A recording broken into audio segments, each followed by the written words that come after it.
La malédiction n'est pas seulement adressée à un individu. Le pasteur l'a dit d'une certaine façon. La malédiction peut être adressée à un groupe. Oui, c'est possible. Bien évidemment. Maintenant, est-ce que tout le monde peut maudire? Que ce soit dans la Bible ou hors de la Bible, c'est non. Dans la Bible, il est dit malheur à l'enfant qui prononce une imprécation contre ses parents. Alain Douk a lu donc la Bible, il sait qu'un enfant ne peut pas maudire ses parents. C'est-à-dire que la Bible n'a pas prévu que Niemek se lève et dise à son père, je te maudis. Même si le père est fautif. Même s'il est fautif, si tu le dis, tu reçois la malédiction. Donc, or, lui peut te dire ça.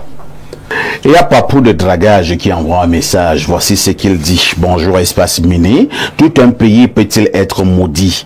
Il y a par exemple un pays où les conteneurs écrasent les gens dans les taxis. Les enfants du secondaire font des partouches. Les bobs d'assévis. On pisse dans le coq à vendre. On assassine les taximens. Les jeunes chôment. Leurs grands-parents occupent des postes de responsabilité, etc. Ce pays est-il maudit? Oui, ce pays ne s'est pas réconcilié avec sa propre histoire. Il traîne donc une forme de malédiction. C'est vrai que je ne connais pas ce pays. Hein? Oui, c'est la Papouasie. La Papouasie. J'ai dit spiritualité de ce matin sur Info TV dans le cadre de votre programme Espace Mini, s'appesantit sur la malédiction.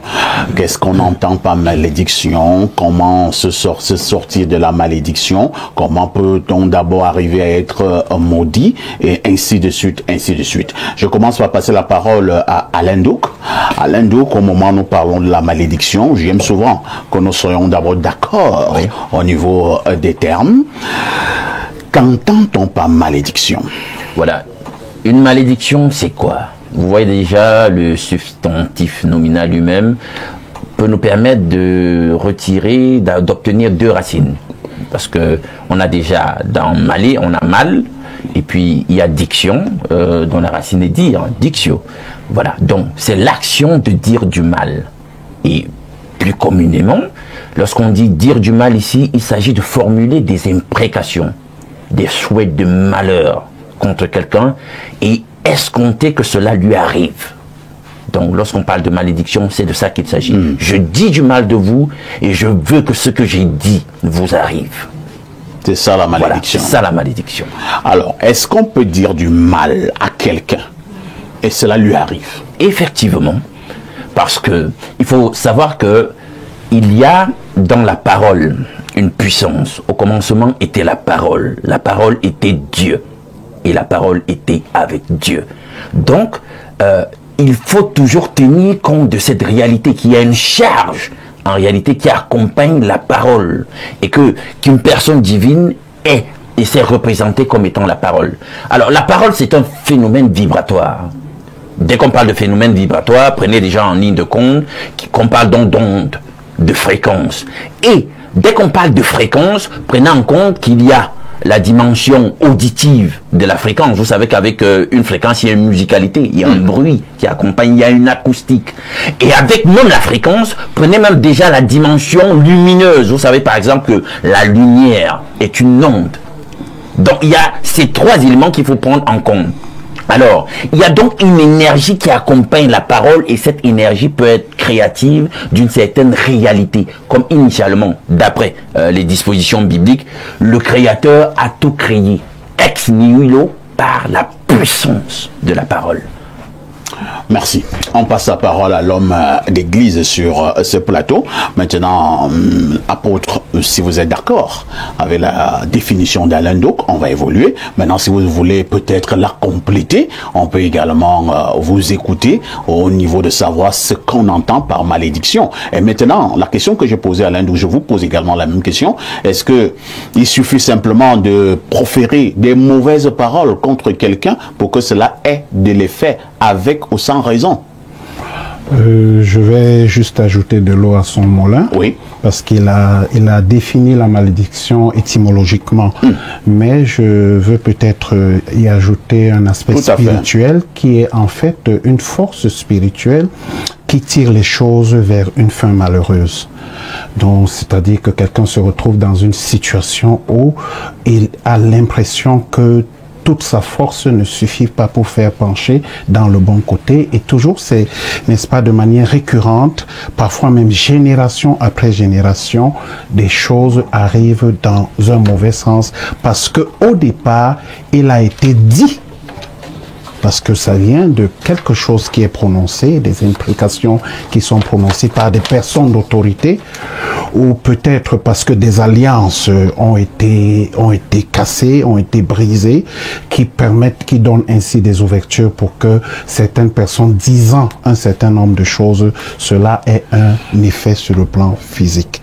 Donc en réalité, la malédiction, c'est quand les choses vont dans le mauvais sens. Au fait, vous vous battez, rien ne marche. Donc c'est cela. Mais est-ce que tout le monde a la capacité de maudire? Non. Ah bon? Non, pas du tout. Parce que ce n'est pas la parole de tout le monde qui a, n'est-ce pas, le pouvoir, la puissance spirituelle pour pouvoir apporter des modifications spirituelles. En réalité, ceux qui ont la capacité de maudire, d'abord, si on parle des gens qui, sur le plan de l'addiction, ce sont des gens qui ont une certaine autorité.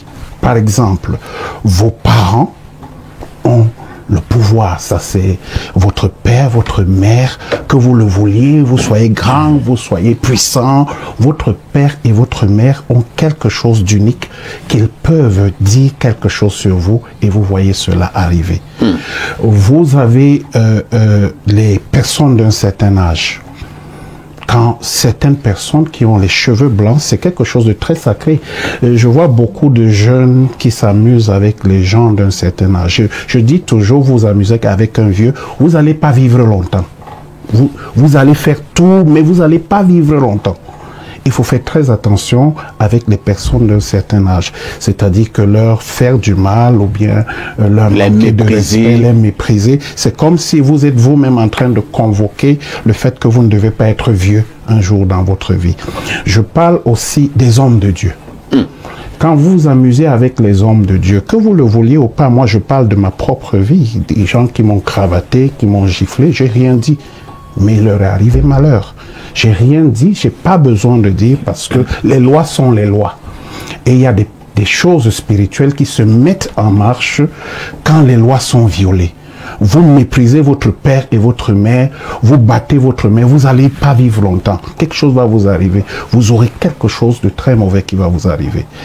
C'est les personnes en autorité qui sont capables, ils ont la puissance de dire quelque chose et un ensemble de motions sur le plan spirituel se met en marche pour accomplir ce qu'ils ont déclaré. Révérend, ce n'est pas tout à fait vrai. Parce que de mes lectures... Soyez au moins modeste de dire, je dis que sur le point en question, je suis d'accord pour sur quel point? Sur le point sur lequel il dit que n'importe qui ne peut pas maudire, il faut être investi d'une certaine autorité. Oui. Il y a des éléments de la nature, de la biodiversité, qu'on utilise pour acérer sa langue, de telle sorte que, hors du champ que vous avez défini, n'importe qui vous maudit s'il a fait cela, et si vous-même vous n'êtes pas préparé... encore n'importe qui. Mais, n'importe qui peut avoir la science en question.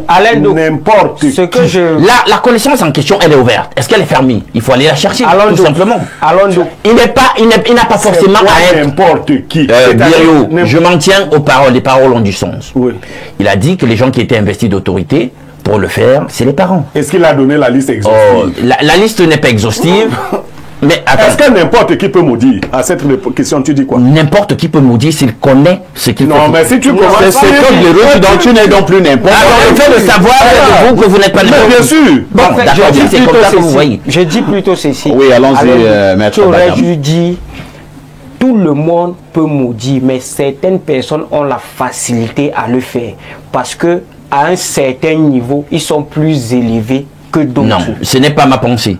Oui, c'est ce qui est. Moi, ma pensée cible la science. Bon. C'est-à-dire que est-ce qu'elle n'a pas quoi te maudire? Alain, finissez et maître Badam prend la parole. Voici ce que je dis. Oui. Je cible mon propos.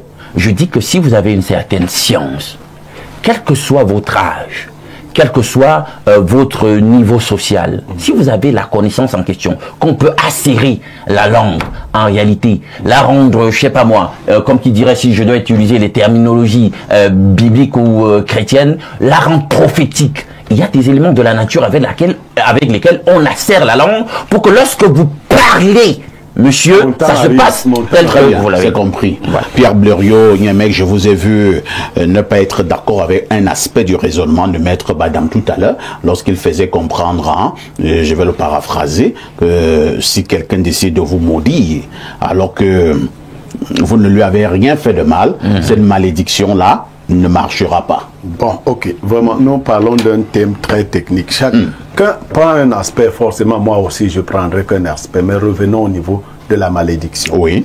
La malédiction n'est pas seulement adressée à un individu, le pasteur l'a dit d'une certaine façon, la malédiction peut être adressée à un groupe. À oui, c'est possible. Bien évidemment. Maintenant, est-ce que tout le monde peut maudire, que ce soit dans la Bible ou hors de la Bible? C'est non. Dans la Bible, il est dit malheur à l'enfant qui prononce une imprécation contre ses parents. Alain Douk a lu donc la Bible, il sait qu'un enfant ne peut pas maudire ses parents. C'est-à-dire que la Bible n'a pas prévu que Niamey se lève et dise à son père, je te maudis. Même si le père est fautif. Même s'il est fautif, si tu le dis, tu reçois la malédiction. Donc, or, lui peut te dire ça. Là, je ne suis pas d'accord avec Maître Badam. Dans les élémentaux, on n'a pas raison. On peut te tuer même si tu as raison. Donc on peut te maudire même si tu as raison. C'est-à-dire on peut te faire du mal. Quand tu hérites de la malédiction familiale, toi tu as fait quoi dans cette affaire? Tu expliques donc que tu appartiens à un égrégore. C'est-à-dire l'enfant lui naît.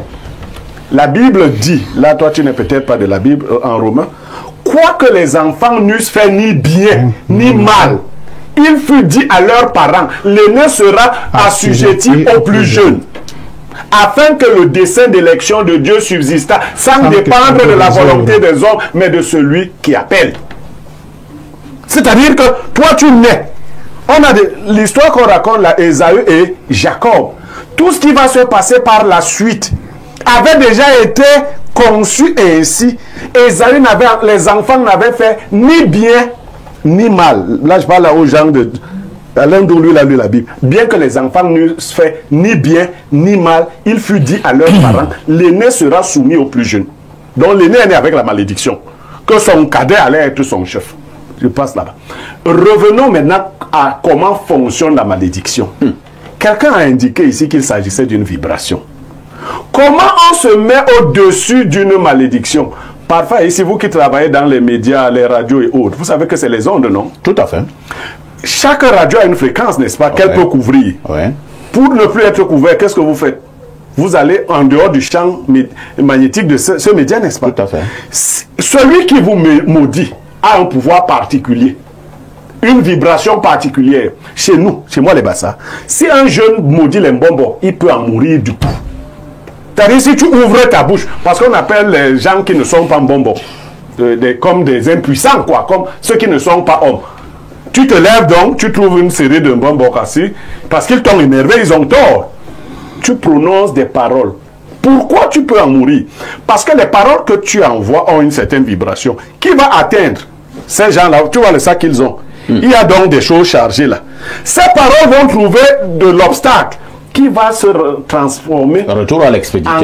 en effet boomerang pour toi-même. Tu peux même tomber. On a vu des cas, des jeunes qui sont... Je vous ai parlé de ce jeune qui est venu verser la nourriture du deuil dans mon village. Il dit que c'est son père qui a tué sa sœur.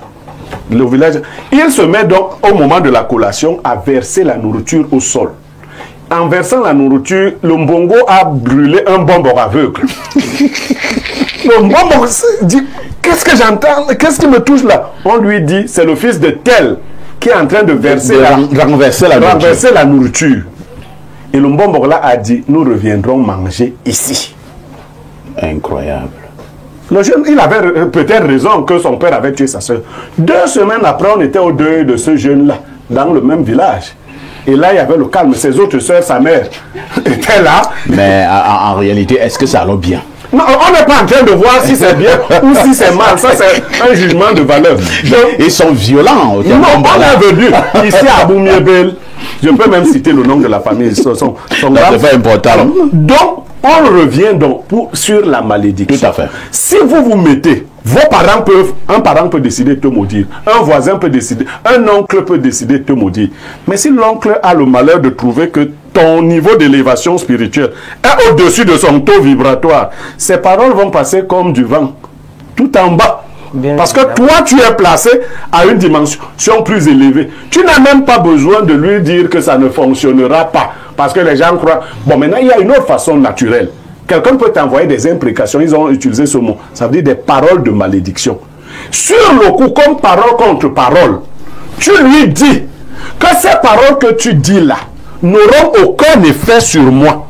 À la limite, elles auront de l'effet sur toi-même et sur ta progéniture. Et si tu es donc attaché à un égrégore, tu scelles cela avec cet égrégore. Les chrétiens vont dire, au nom de Jésus-Christ, je te renvoie cela. Ça, c'est scellé. C'est au nom de Jésus-Christ que je te renvoie la malédiction que tu m'as envoyée.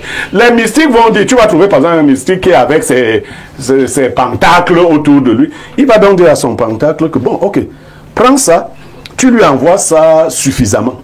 Donc, tu peux aller maudire et tu rencontres une malédiction plus grande que celle que tu allais proférer. Merci Blériot. Oui. Il y a Alain Do qui veut absolument Je vais réagir. montrer en tout de même les limites de ce que Blériot vient de dire. Oui, Parce que Apparemment, c'est toi le censeur du plateau. Non, pas que je réagis à ce qu'il dit. Oui, mais réagis. C'est-à-dire que lorsqu'il dit qu'il y a des gens qui ne peuvent pas maudire, il a de même dit qu'en réalité, vous pouvez avoir raison, mais on vous maudit et ça vous arrive. Oui. Je lis quelques passages bibliques.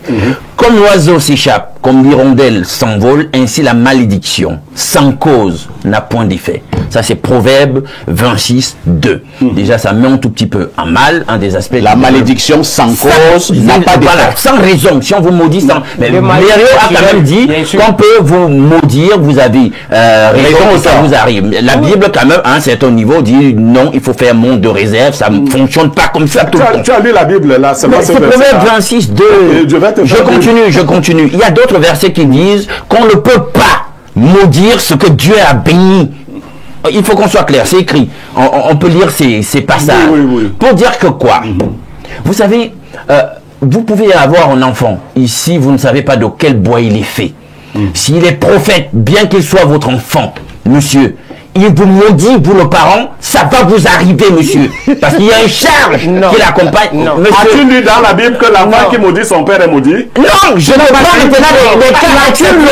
Il ne comprend pas mon raisonnement. Tu ne comprends pas. Je suis en train de montrer les limites du raisonnement que nous avons tenu. Un raisonnement. Je dis ceci. C'était sur la question de la charge énergétique et vibratoire de la part. Alain Douk, ce que j'ai dit, pourquoi la malédiction, c'est quoi?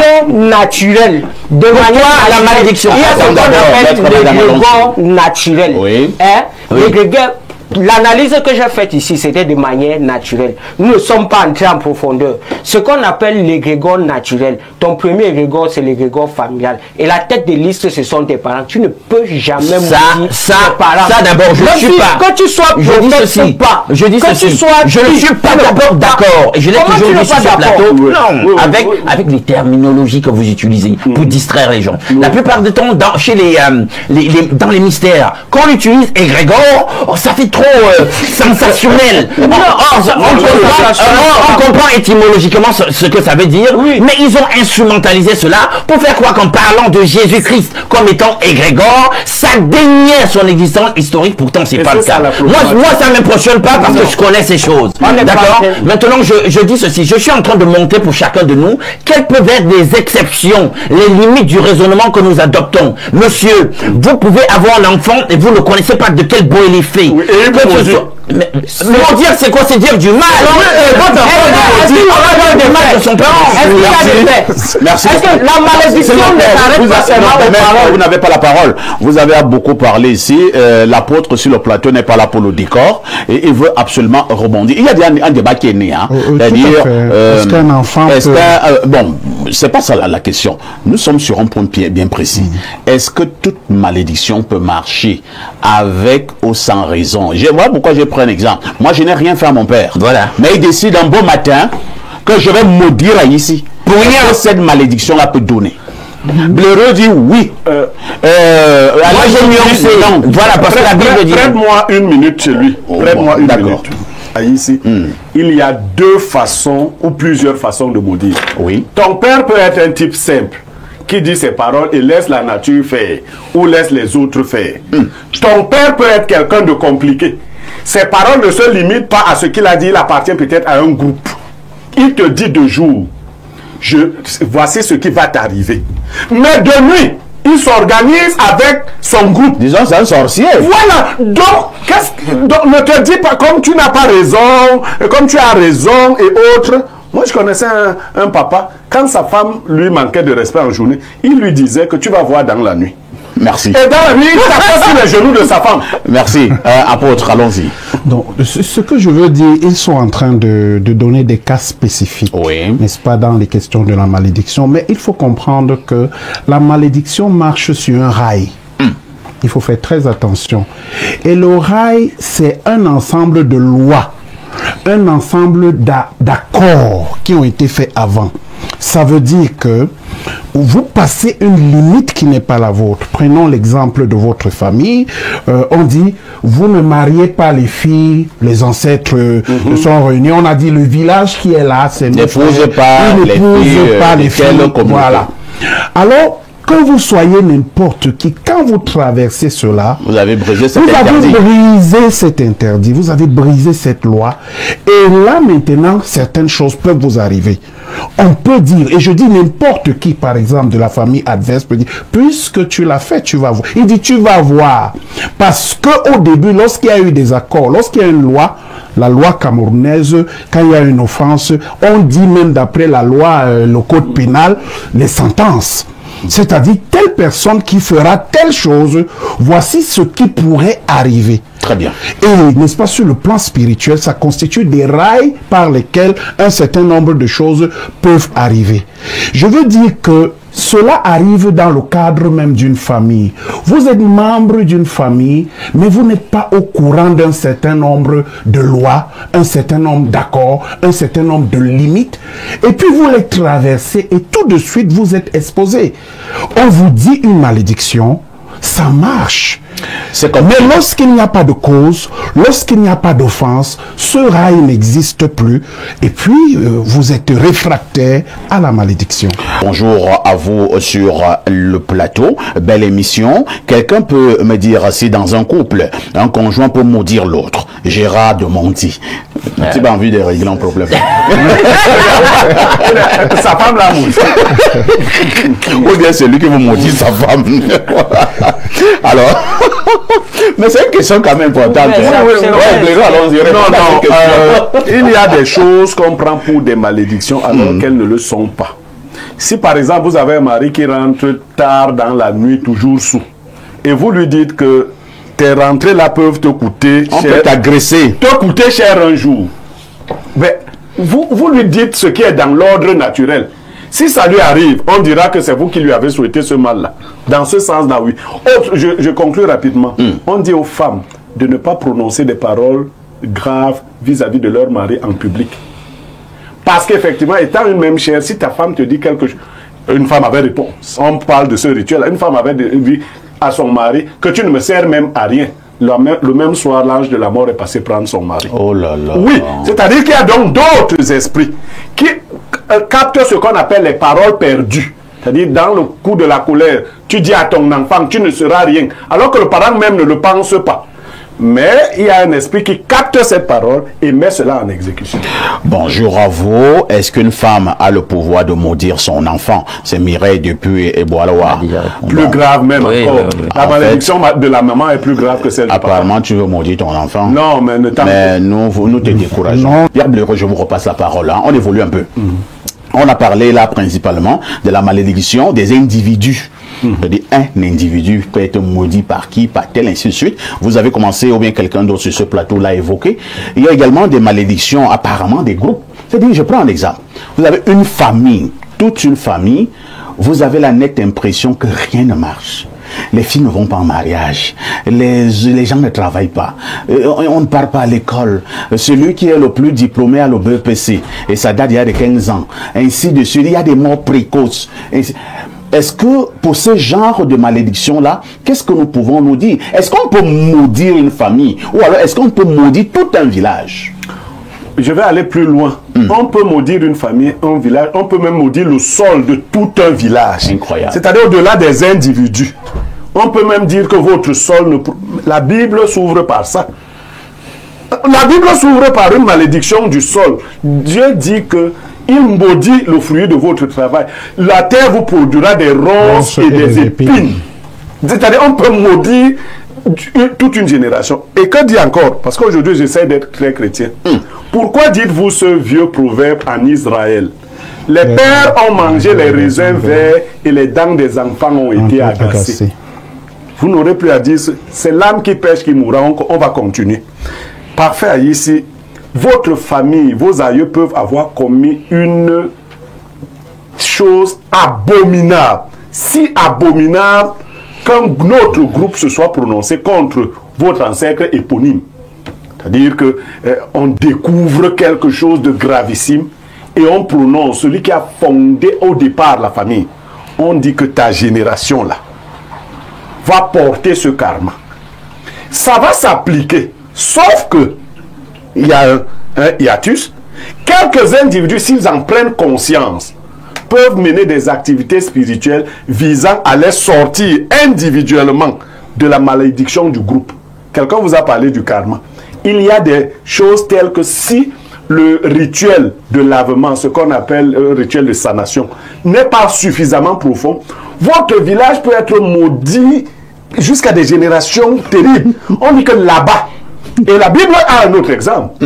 Vous savez que Jérusalem avait été maudit, non? Avant d'être réhabilité. On disait, de Jérusalem, rien de bon ne peut sortir. Très bien.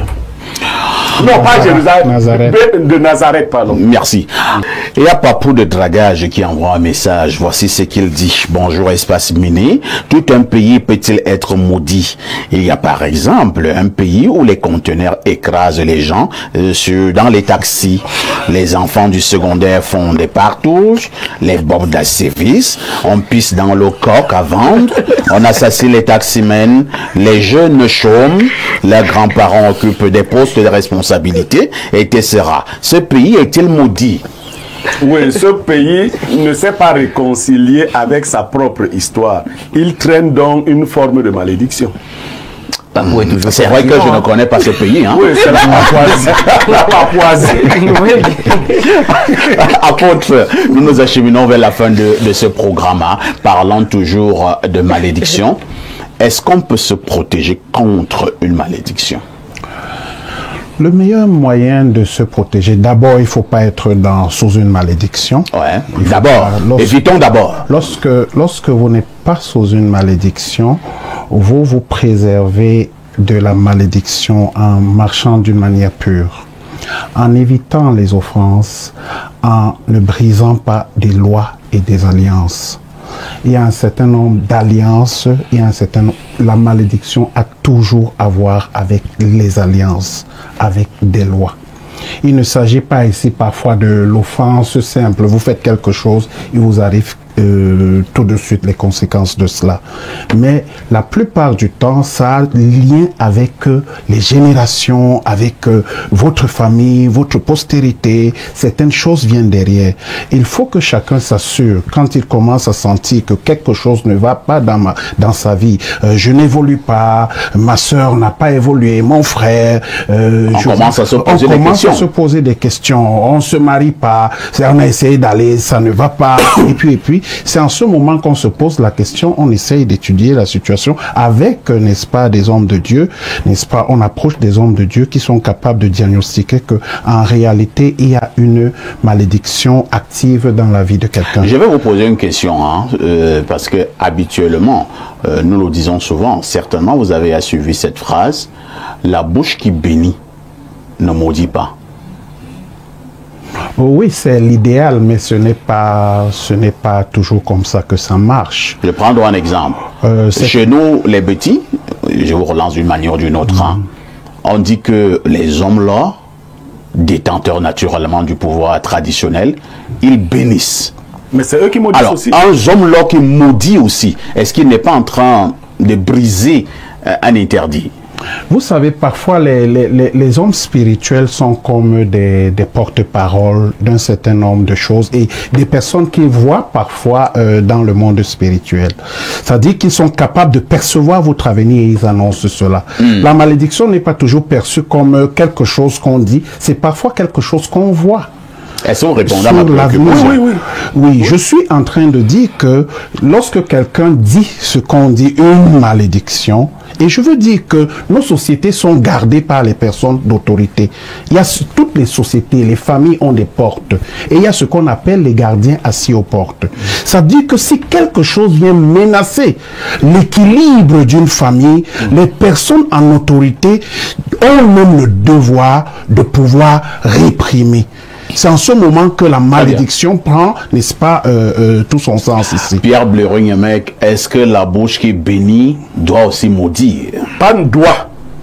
Tu as parlé des hommes, là, je te parle rapidement des Mbombok. Les Mbombok ont le devoir régalien de bénir. Ouais. Mais je vais vous dire, on donne un truc aux Mbombok. Je ne vais pas citer le nom ici.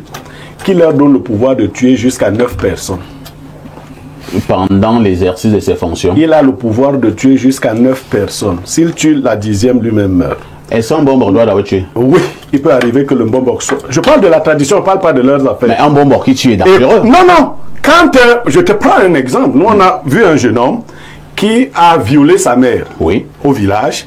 Il a violé sa mère. Les gens sont allés l'arrêter. Comme il était très fort, il a tapé sur les gens et il a tapé même sur un groupe de Mbombok. Il a fui.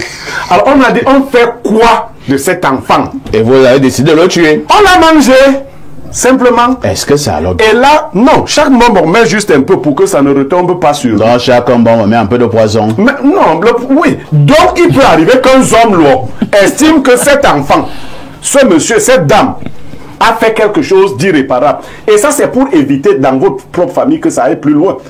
Je vais sortir en vous disant rapidement. Il y a des familles qui ont des malédictions qui demandent qu'on les extermine. Oui. Par exemple, un père qui a eu un enfant avec sa fille, sa propre fille, et on veut perpétuer cette génération, il est mieux, et la Bible le dit. Je vais vous citer la Bible en sortant. On entend généralement dire qu'il y a de l'impudicité au milieu de vous, à tel point que un a la femme de son père. Vous n'avez pas été plutôt dans la tristesse, afin que celui qui a posé un tel acte soit retranché du milieu de vous. Je le dis que celui-là soit... Pas retranché physiquement, hein. On dit qu'il meurt pour que son esprit puisse être libéré. Donc la Bible autorise de tuer celui qui arrache la femme de son père. Oui, je veux consolider cela. Par exemple, l'exemple simple d'Ananias et Saphira, qui se sont retrouvés. Ils ont trompé les autres. Et puis, c'est Pierre qui a prononcé la sentence. On va ramasser ton corps tout de suite là. Et où est-ce que vous mettez dans le pardon? Vous qui citez la Bible. Non, je disais la Bible. Où est-ce que vous mettez le pardon? Non, le pardon existe bel et bien. Mais je dis encore... Mais dans votre Bible, là, on dit aussi quelque part que Dieu pardonne tout. Oui. Même si tu as arraché la femme de ton père, Dieu peut pardonner. Dieu punit. Oui, Alain de Si vous aviez simplement dit à Parfait qu'en réalité, dans sa posture, Pierre n'était que prophète et rendait une sentence qui était divine au sujet d'Ananias et Saphira, il ne vous aurait pas embêté.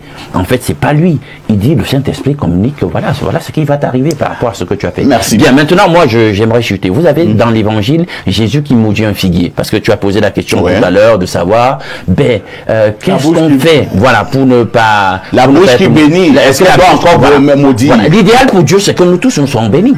Mais maintenant, il arrive par moments que parce que l'homme est ce qu'il est et que nous errons, la problématique de la malédiction se pose. Mais il y a toujours des paroles d'espérance dans la Bible. On dit qu'aucun enchantement ne prévaudra sur Israël, etc. Donc, il y a quand même des garanties que Dieu nous donne, que si nous maintenons les conditions de l'alliance, il nous garantit de même une protection contre les malédictions intergénérationnelles et tout le reste. Merci.